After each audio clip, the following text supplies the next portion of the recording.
Well, hello friends and followers. Welcome back to TJ's Modeling Bench. The F4 Phantom, I had a bit of almost a disaster the other night. I shouldn't have done it. I guess I wasn't really thinking, but I was masking off an area on the vertical stabilizer to paint the red navigation light that's in the leading edge of that vertical stab. And when I pulled the masking tape off, it pulled off the right side, most of the right side decals that I had already placed. And I'd already sprayed clear coat on them, so I freaked out totally. But I was able to find another set on eBay and purchase those right away. So that being said, the F4 Phantom is not done like I had hoped it would be this weekend. However, I'm just waiting on those decals. They should be here before the end of this week, and then we will see it done next weekend. I hope.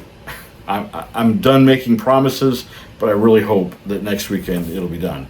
Anywho, the reason for this video, I have started on the International Scout 2, and I'm doing some modifications to it. I have chopped off the top to make it a convertible style like my dad had. He had a 76 model that was painted white with the red and blue wide broad stripes down the side, and that's what I'm going to try to replicate. So give me a minute, we'll move the camera and I'll show you where we're at to this point. I wanted to take a look at the engine first, so I assembled it, and it's not real good. You can see where the intake plenum leaves gaps around where the cylinder heads would be. It just, I don't know, doesn't turn me on. I guess maybe I've been using too much of the 3D printed stuff lately, so this kit engine just really disappoints me. You know, some of the other parts here, the belt and pulleys, fan. Anyway, so I thought, well, and I looked around for a 3D printed Harvester V8, and nobody makes one. So I inquired, I asked Joe Toller over at Big Sky Model Workshop. He's got a lot of auto background engines and stuff. I said, what could I use as a close approximation to a Harvester V8? And he suggested a big block Ford, since their distributor is in the front of the engine, just like the Harvester V8 is. So I contacted Matthew Inman over at mcvproducts.com and picked up this 460 Ford with a C6. Now, this will work, and you know, if you compare it, it is almost exactly the same size, so it should fit just fine. But there's a few things that are not exact that we may have to modify or work around a little bit to some degree.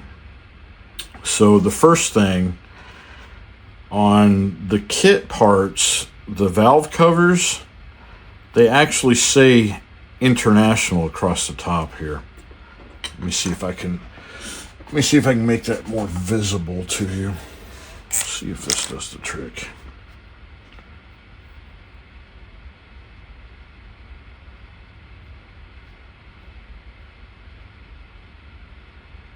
There we go.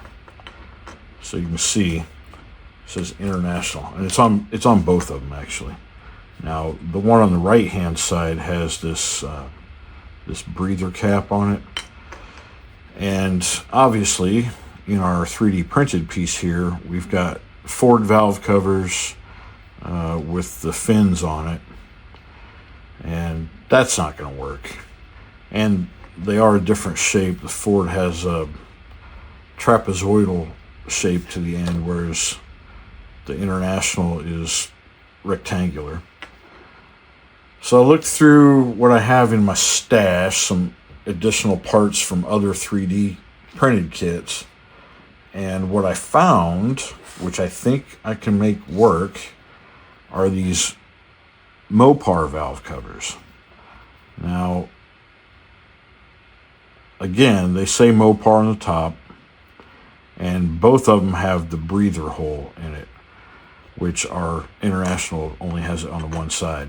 But I think I can file and sand down the Mopar so that we get a flat valve cover, and I can fill in one of the breather holes, so we'll make that disappear, so we'll be good there. But then I thought, all right, how am I going to get the International to replace that? And what I came up with, let me find it.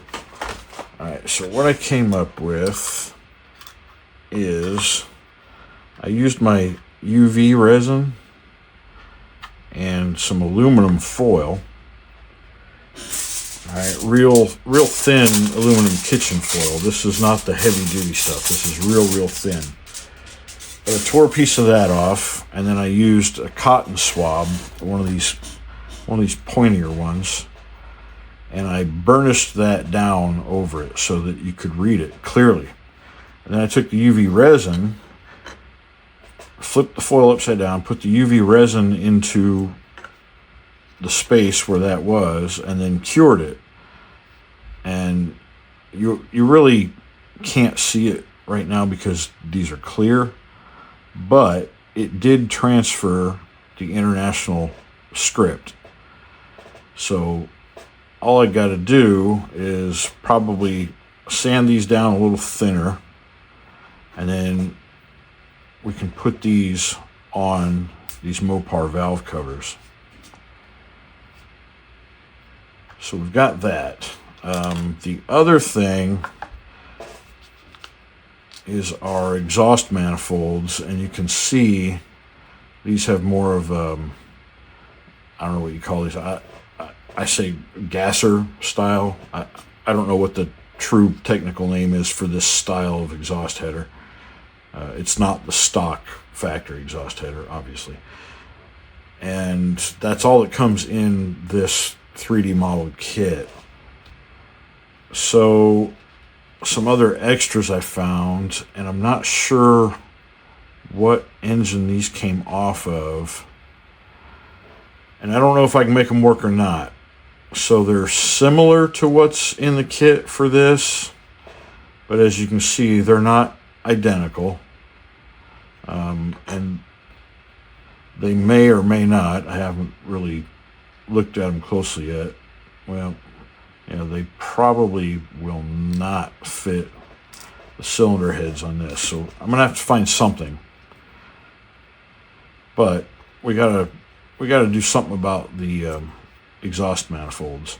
Now maybe, and I did glue this together, but maybe I can pop those off and we can reuse those. We'll see.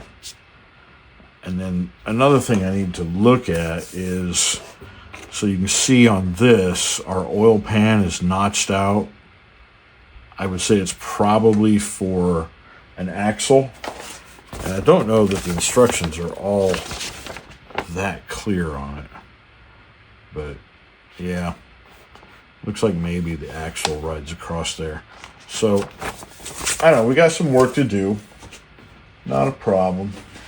I don't think any of that's too difficult, really. Let me get these put back in this cup before I lose them. All right, those and these. Put these in there anyway. And we'll put the engine back in there. I won't need any of these. Okay, so that's the first thing, or second thing, depending on how you want to look at it, that we need to address is our engine. The other thing is, I'm building this to represent the one that my dad owned. His was a 1976, and his was convertible. So I have chopped off the top of this thing, and I have primed it once. And this is just kind of a basic primer, just to help find mold lines and whatnot, so we can sand those down easier. I'm not going to open the doors. However, what I will probably do because our interior, it lacks some detail. So what I'm probably going to do is cut out the interior door panels, both sides, detail those up a little better, get a little more 3D relief added to it, and then we'll glue those back in. And because we've cut them, that gap should be more visible so that it will look like the doors would open. All right, and I think that's going to look pretty good. All right, and then I still have to figure out this interior tub to make sure we get it to the right height and centered. You know, as you can see, it doesn't rest against the sides or the back completely. So there's a little bit of fiddle room in there. So we'll have to add some kind of a spacer on the inside there to make sure it gets centered properly. So that's looking pretty good. I had to replace this upper frame for the windshield because the way that top was molded in, let me pull it off. I kept it. All right, so the way it was molded on there, when I tried to cut that away, it did more damage to that frame piece than I wanted, and it looked like it would be too hard to really repair easily. So I basically just created a new framework. The piece that was there, I cut it so that I could get a profile view of it, and then I just built up what I needed out of the evergreen styrene parts and pieces that I had, and I think it's going to look all right. Now, another thing that it's going to do is the windshield, if I can find it. I probably have it in the box still. Anyway, the windshield for this actually wraps around, okay? So it fits all up inside there and gives you windows all the way around the vehicle. And obviously, we're not going to have windows all the way around. And the way it's molded, it's fairly thick, clear plastic, and it has a bit of a radius in these corners. So I'm going to get some clear acetate, and we'll make our own clear acetate windshield and wing windows for it. I think that'll help add to the scale, make it look better. Interior wise, not a whole lot's going to have to be done here. Although, looking at this hump for the transmission, or the shifter, that's not accurate. It didn't have, I've got some online photos, it didn't have that hump in there. So we're going to have to cut that out, fill it in. There will be a shifter that goes in its place. So the drive shifter is here, and then the four-wheel shifter goes where that hole is. And then the color, so the interior color on this thing, it's almost like a turquoise blue, really different. And I'm going to have to play around with some different paint colors to find what's going to match it closest. But one of them that I have is this MCW 80 Chrysler G6 Teal Tropic Green Metallic. All right. And it's too green, too dark, but I think it'll work as a base color, and then I can spray some others over it to get the color I'm looking for, and I'll show you that here.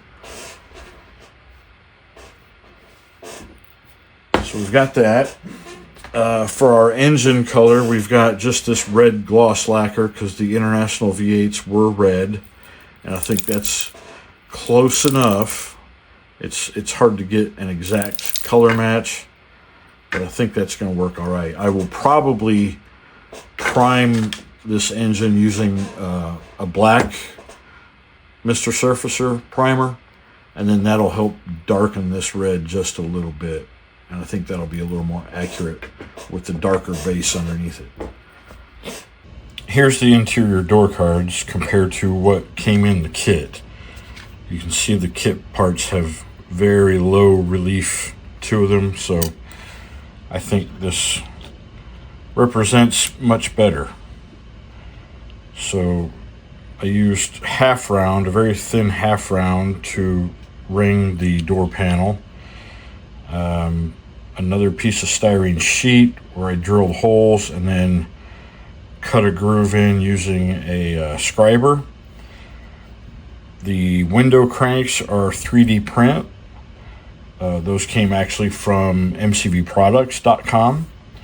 The door handles, so the square base that you can barely see, that is actually just a thin piece of square styrene tubing that I sliced off here and on this side, and then in the center of that I cut just a small square of styrene to fill it so that you get that edge look.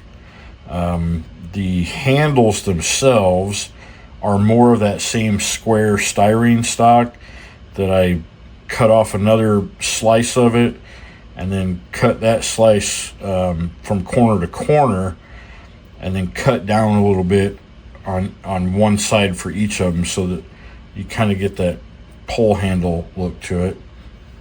The armrests, there's a piece of 90-degree angle and then a thicker piece of styrene cut to the shape and size. So, and then this channel right above, that was done using some H stock from evergreen styrene, and then I just shaved down the one side of the H, so becomes more of an N, maybe, I don't know. But yeah, so it's primered, not painted yet, obviously. We're still working on getting that paint figured out. I'm going to spray a few test spoons and work with some colors till I find what I'm looking for. All right, so that's where we're at.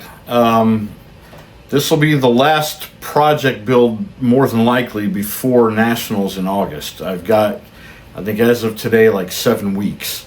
So probably plenty of time for most people, not plenty of time for me, apparently. Anyway, I'm glad y'all tuned in, and I'm thankful for those new subscribers that have joined me recently. Glad you're here. And until next time, y'all, peace and love.